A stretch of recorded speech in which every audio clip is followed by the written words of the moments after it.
All right, today's the day. I'm having coffee with Libby. Are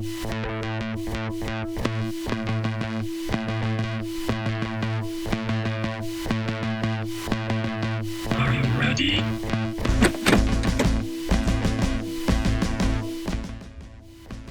So we are going to Big River Coffee in Santa Rosa to pick up some coffee and food for myself and Libby. We're going to have a little talk. Oh, what can I say about Libby that hasn't been said before? Libby's a local drummer at large, percussionist at large, local organizer.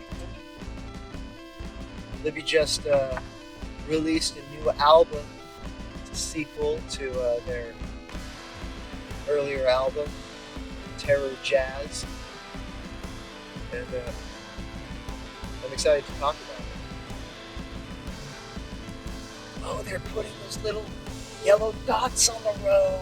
I always wanted to be there when they were doing that. All right, taking the old Right On Industrial here.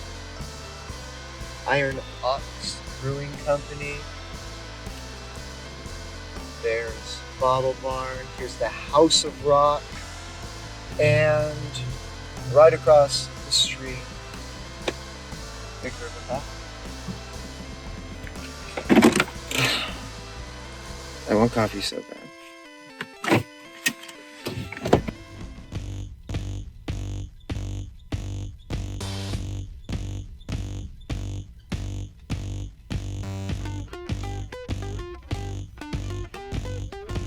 You have found the sacred The everything bagel, next level avocado toast, the drip coffee, black, 16 ounce, and then a 16 ounce Aztec mocha, some oat milk yogurt.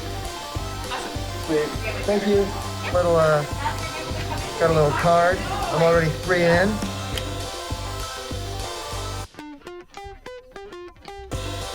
Thank you.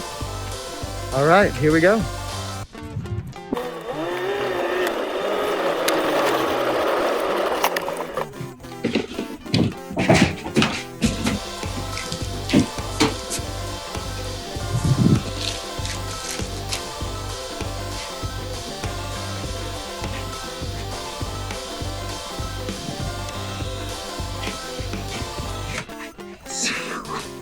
I miss you. I haven't had this yet. Have you? It's Have you so had it? good. Okay, like let's just start off with this. Let's just like start off with like a review of Big River Coffee. Let's do that. Okay, Let's start with that. Like, I got the Aztec with oat milk. Yeah. I forget the exact ingredients, but just wow. Yeah. See, I got just the straight up coffee. I wanted to taste it, get the experience, just like drip, just like basic. I got to go to work. I'm going to get some coffee kind of thing. And Sure. I like it. Like it's. Take another sip.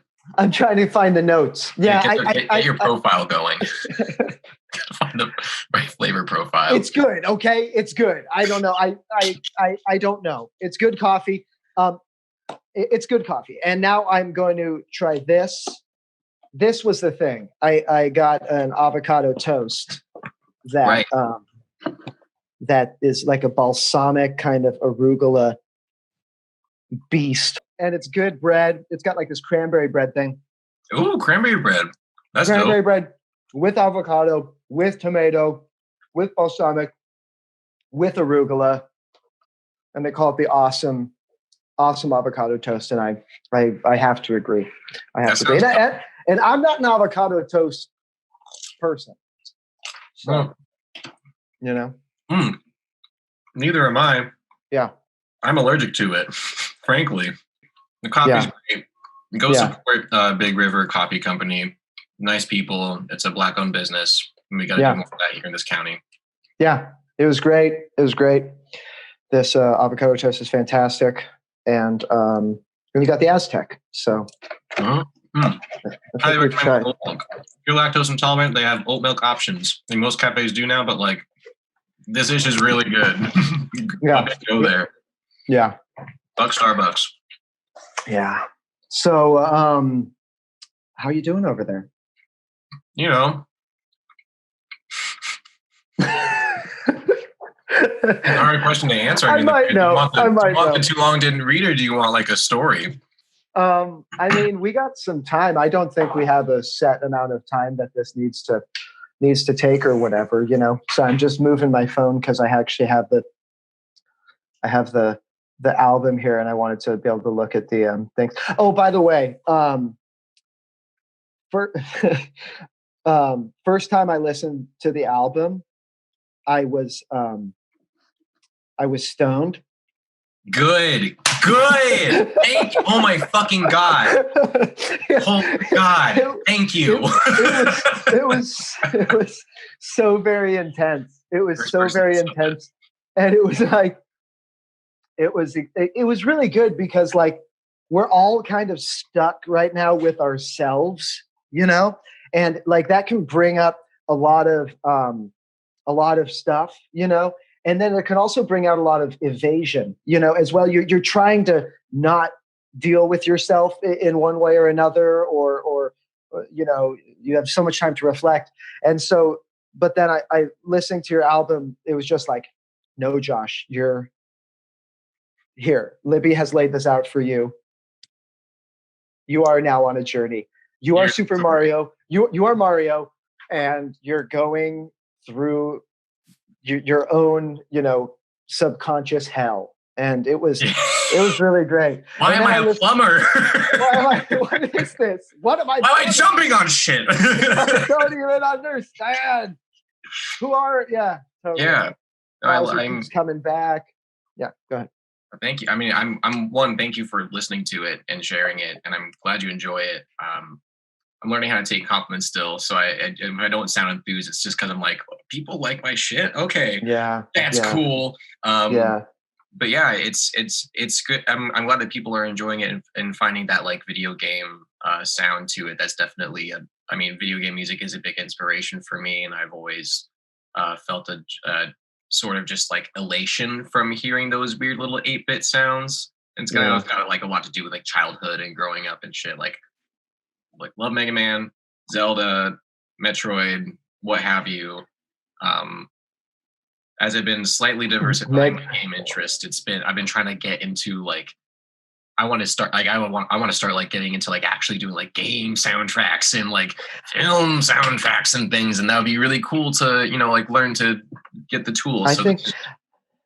I never thought of game soundtracks as being a mode of expression until this sort of thing, you know, until I listened to this, and I was like, oh yeah, we grew up on games, and there's a whole meme out there about like, you know, this is the final boss of, you know, whatever, you know, doing your chores or something like that. And I'm like, oh, I totally get that. I get what final boss is, you know, and those sorts of things. And so to see like using all of those is such a cool way to think of it, and to use it as like a way of dealing with your own stuff is a really cool way to think of it. We don't have many models for self-improvement, you know, out there. I mean, they're out there if you search more for them, but they're kind of tied up in more new agey.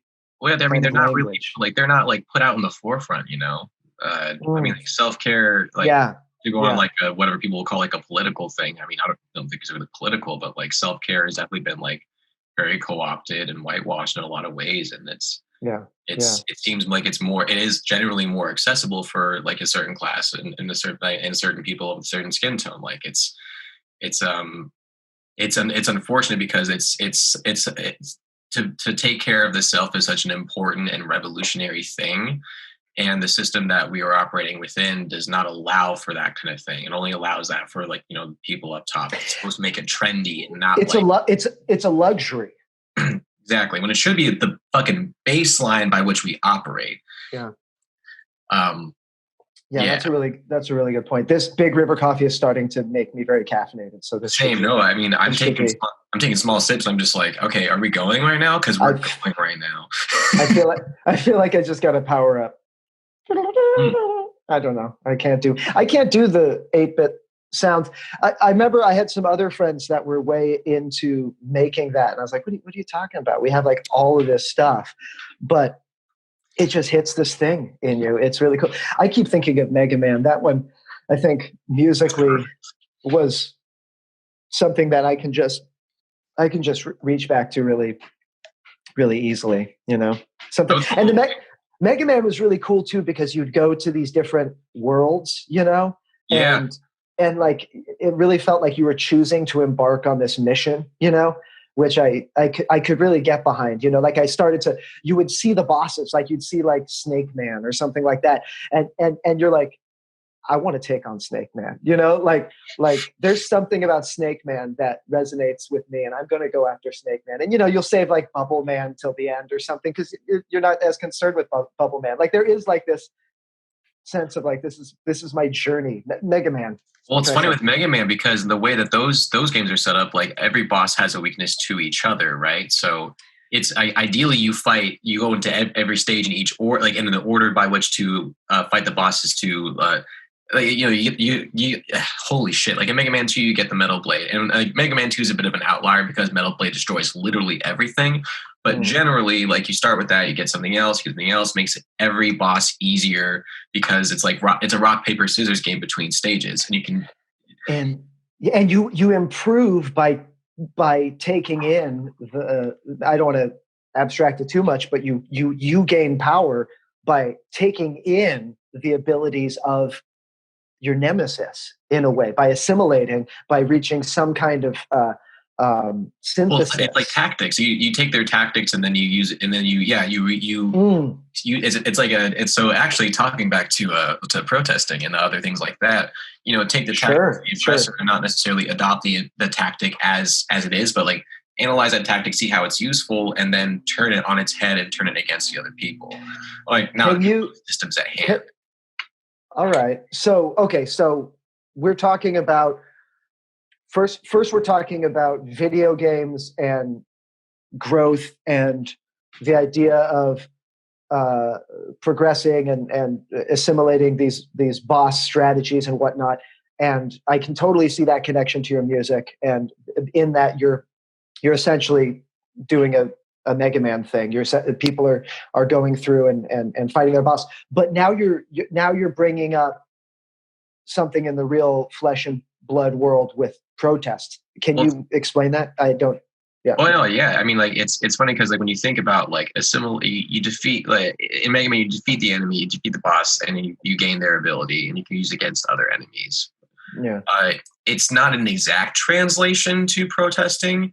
I think it's more of like using so COINTELPRO, right? Back when the Black Panthers were around, and I mean COINTELPRO is still a thing. It's just now they're setting off fireworks. They're like leaving fireworks around, setting off fireworks.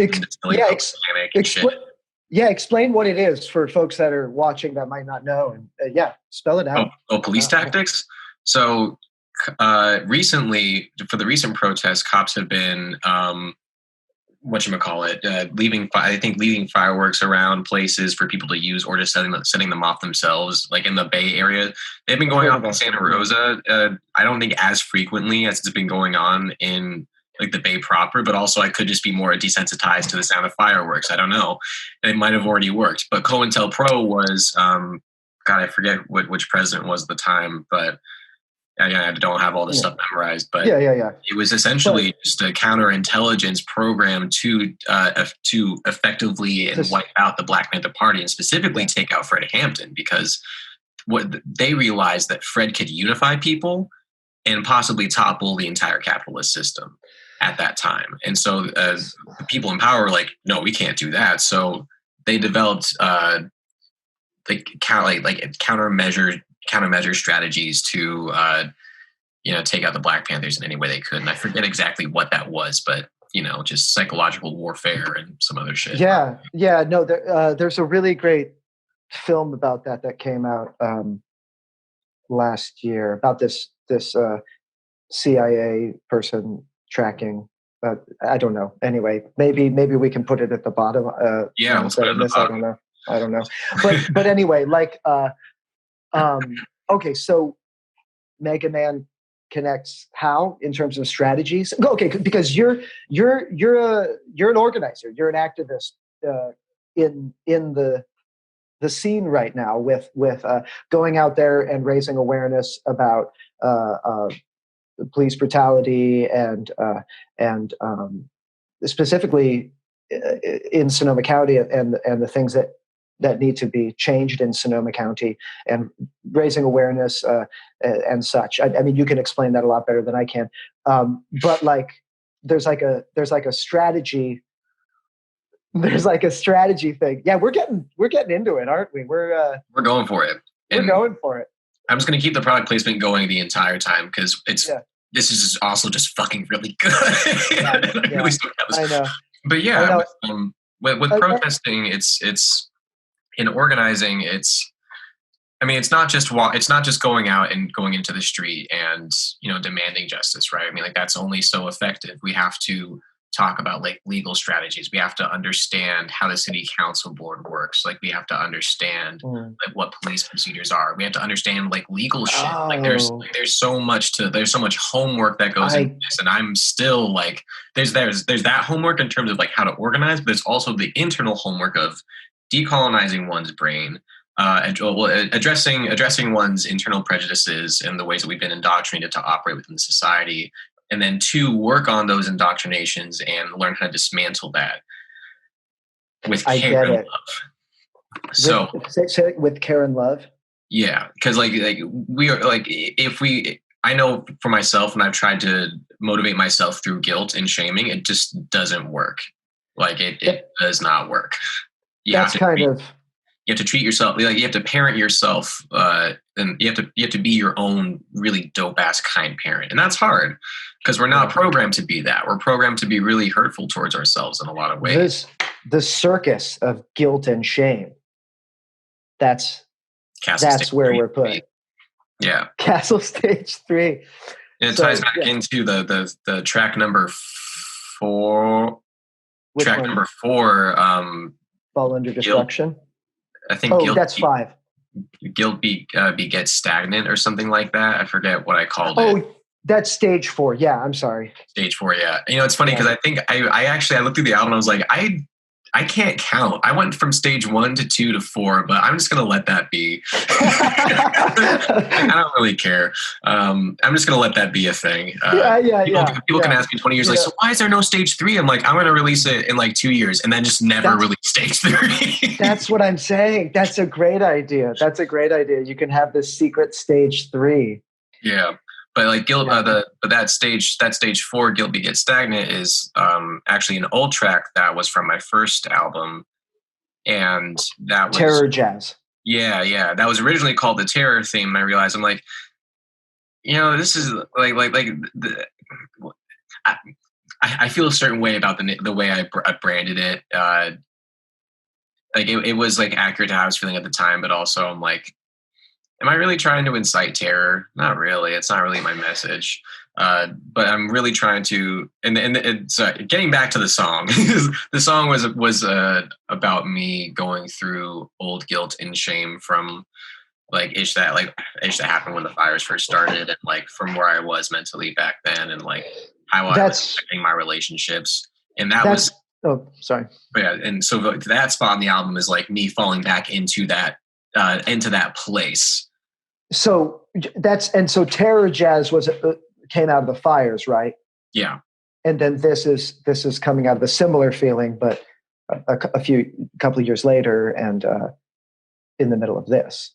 Yeah. Coronavirus pandemic. It's funny because it came out like I had the idea to do it in September. Well, actually, I've had the idea to do another album for like 2 years. I just never really amassed the songs to do it. Honestly, like I wrote rewriting the album and trying to write new songs was a fucking trip because a lot of it just kind of came together. Like I wrote 2 of the songs like a month before the album came out.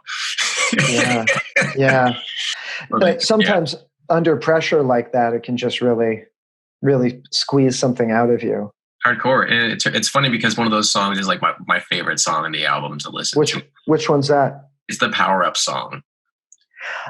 That might be my favorite too. Dope. Cool. That might be my favorite too, actually. I really like the Power Up song, and I like the idea of power ups too. Yeah. I feel like sometimes in my life, some things just you know, they just charge me up, you know, and you get this new sense of energy. You start sparkling. I don't know. You grow. I don't know. I love the Power Up thing. Hardcore for me was learning just like how to breathe and carry myself with grace versus just holding all this tension. It's like, all right, cool, just it's okay. See, and you find euphoria from that. And you find beauty. Can I just share an anecdote? Yeah.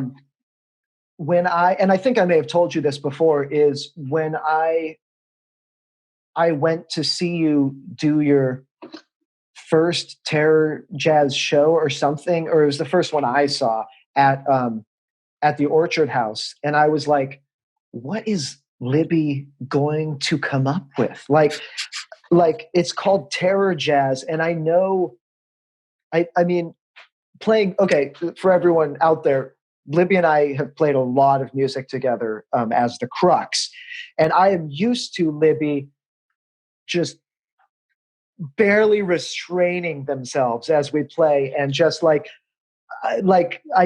thought to myself, thank goodness there are 4 of us on stage, and there are 3 of us to keep Libby just a little bit contained, because I know, because we do these drum solos and stuff, and Libby just goes to these crazy places, and I know that's in there. And part of me, when you said you're doing a solo album, part of me was like a little scared, like what is this going to be?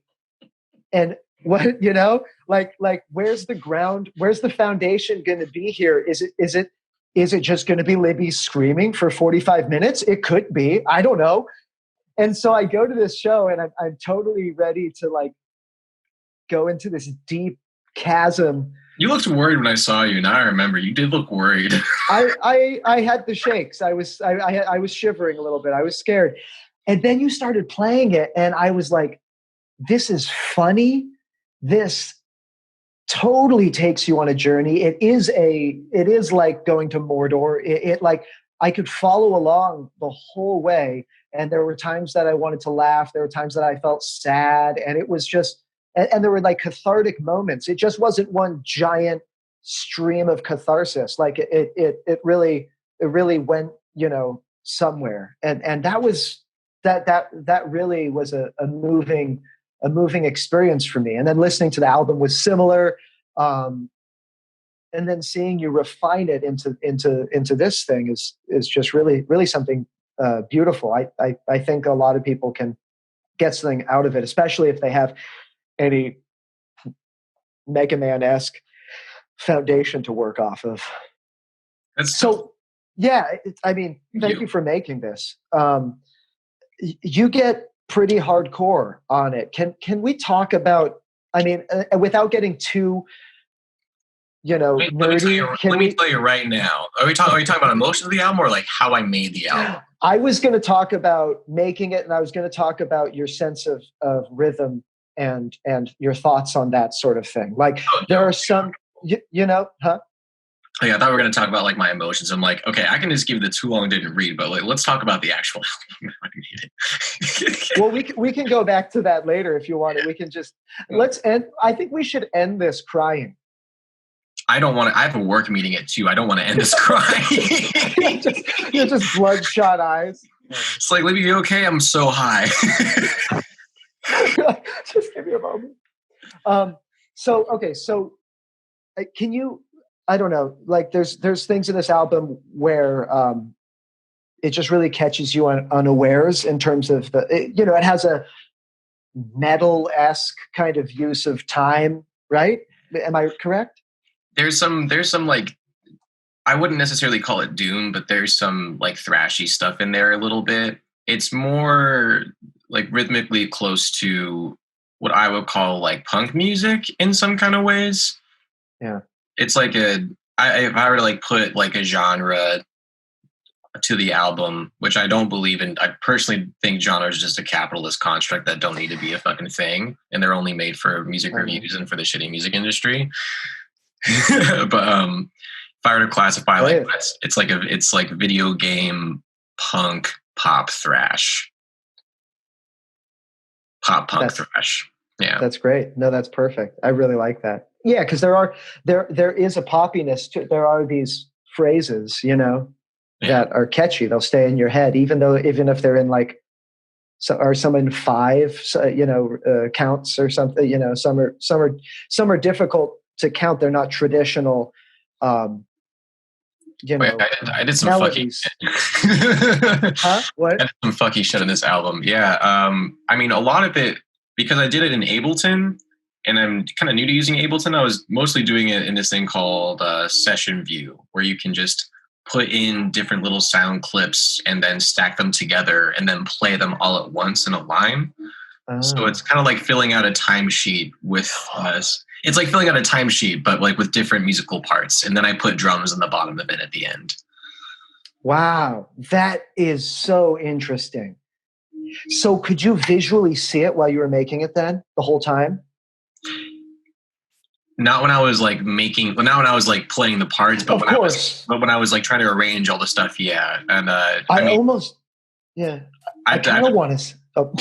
Sorry. I have to point out that I because I'm new, my roommate Matt Bailey helped me like before this with understanding how Ableton works, and I was very stubborn to like getting extra advice in this album because I wanted to like just do it by myself, and I kind of eventually Cade was like, actually like I just don't know this that well, and I'm fucking depressed. Can you just show me?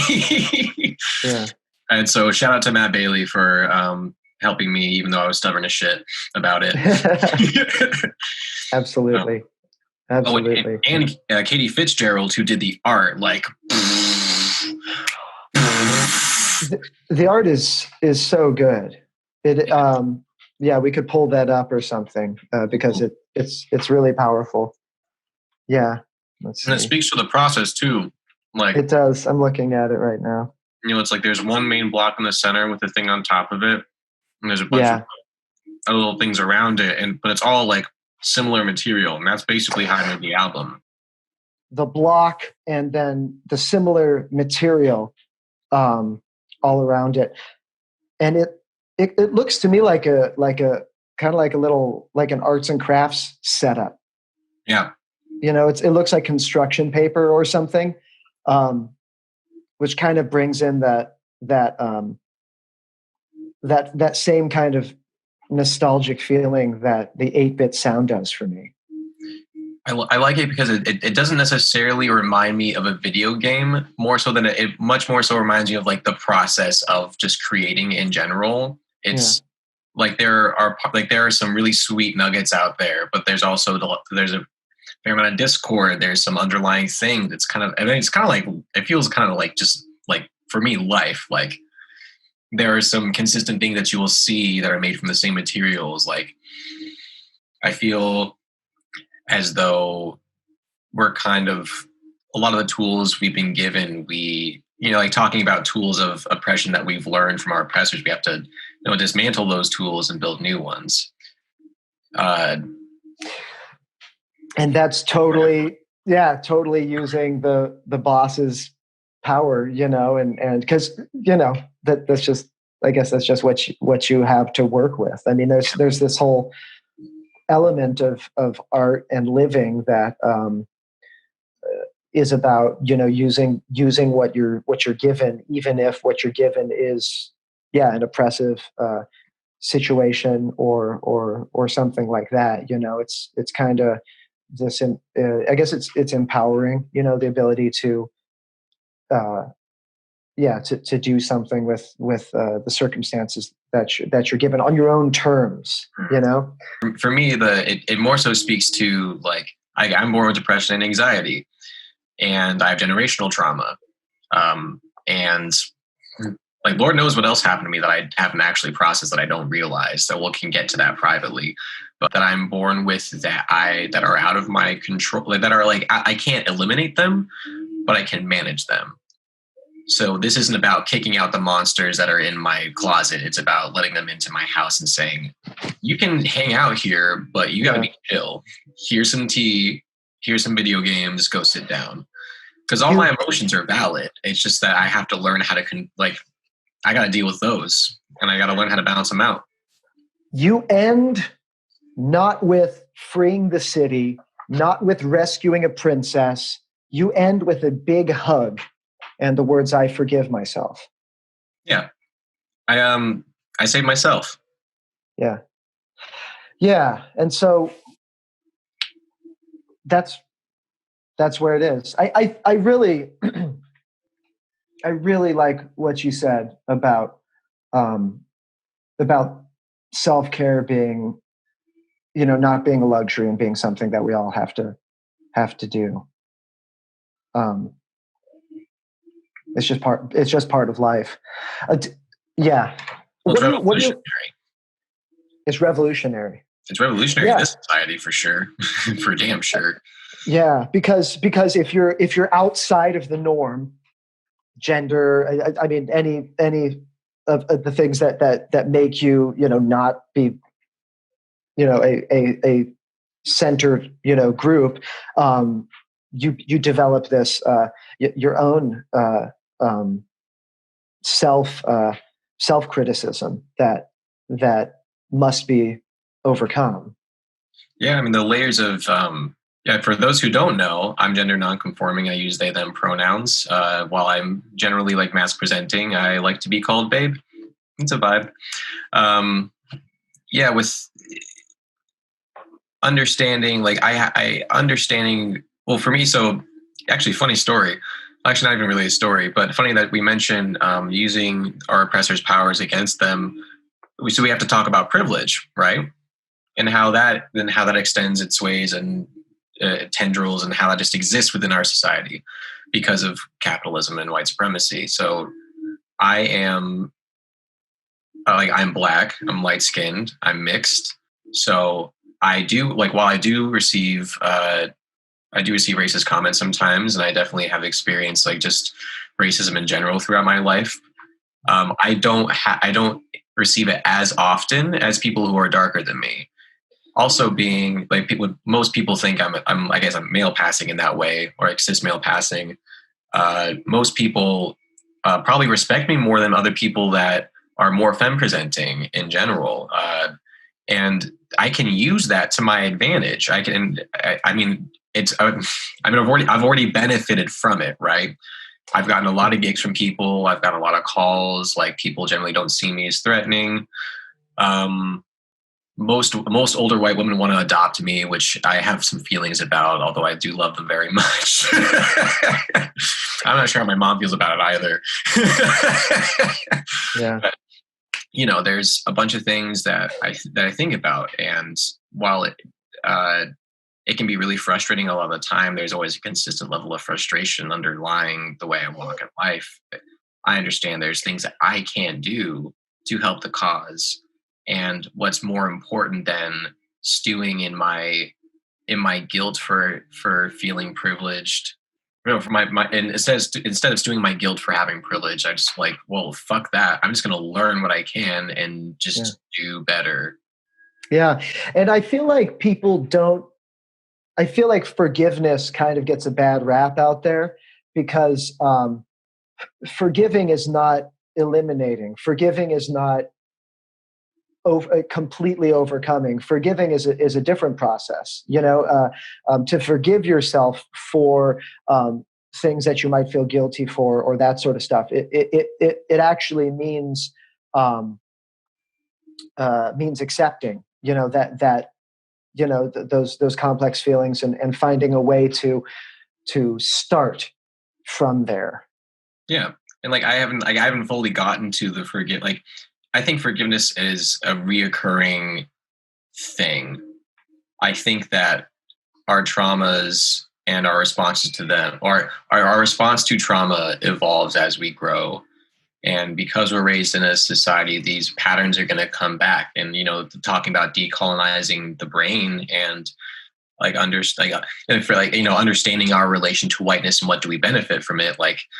It's a really hard mental journey. And I think in order to go through it, one has to forgive themselves for past aggressions, and one has to walk forward with compassion and love for themselves. Because if you do what I did and you keep going through with rage and guilt towards yourself, then you're just going to tear yourself apart and you're not going to get anywhere. And like, while I did learn some things, I mean, like you're going to learn, like ideally you're going to learn that it doesn't work and then you'll start doing the other thing. But you know, it's a constant process. So it's a patience and forgiveness for the self.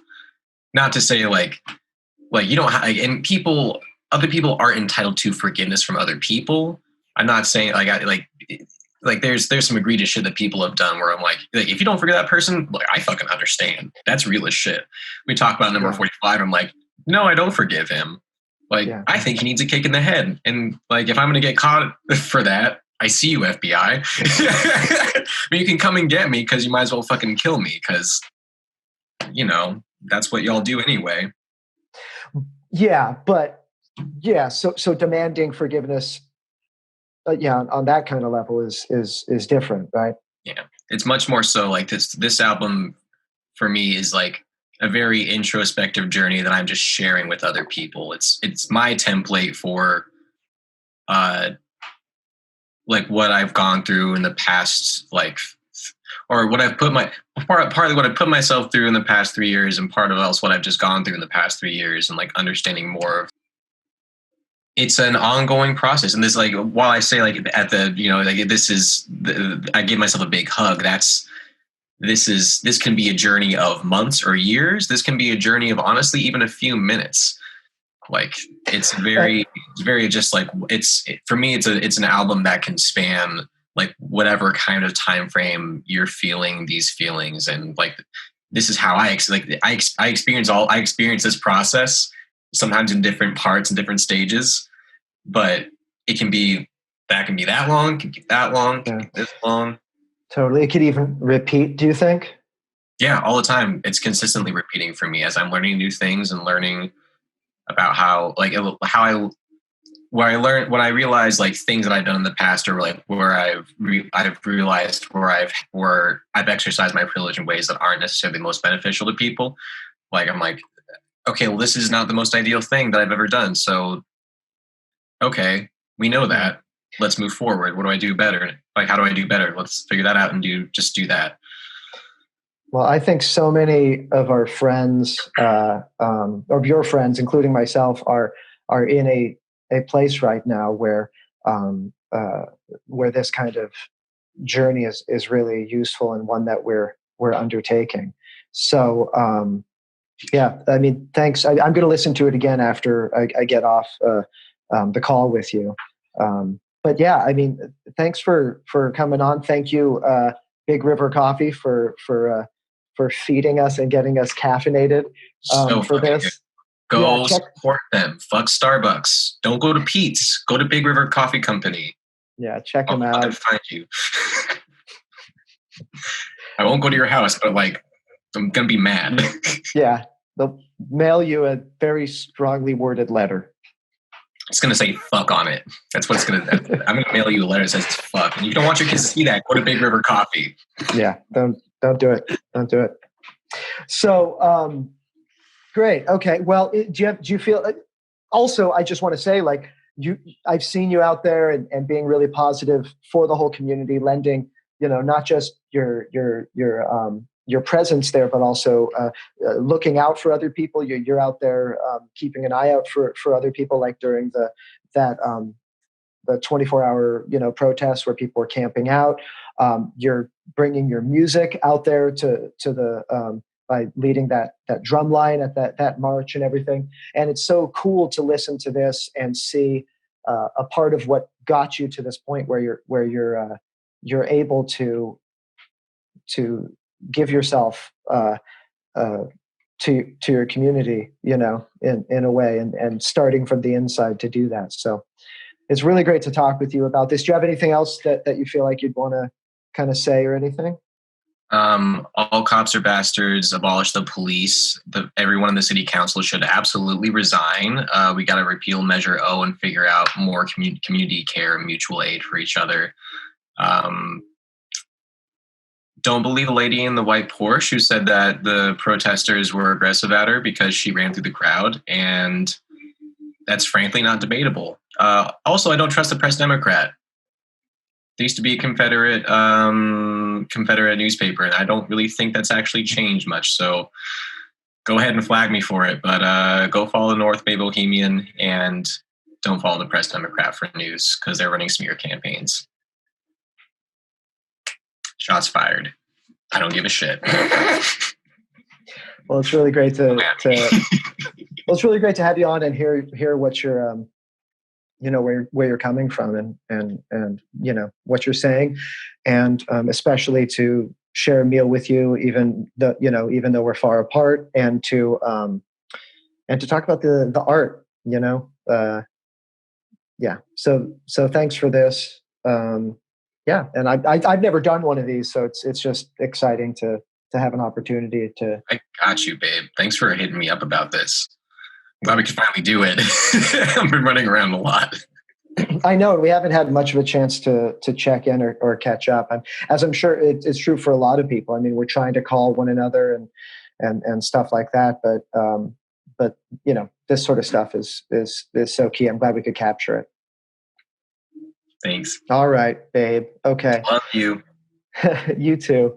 All right. I'm going to listen to this again and finish this avocado toast. Do it. I'm going to get back to my work and let people know that I'm actually doing shit. Okay. Cool. Well, thank you very much. Love you. Thank you. Okay. Bye, Libby. Oh, go to Big River Coffee. And, abolish the police. Peace.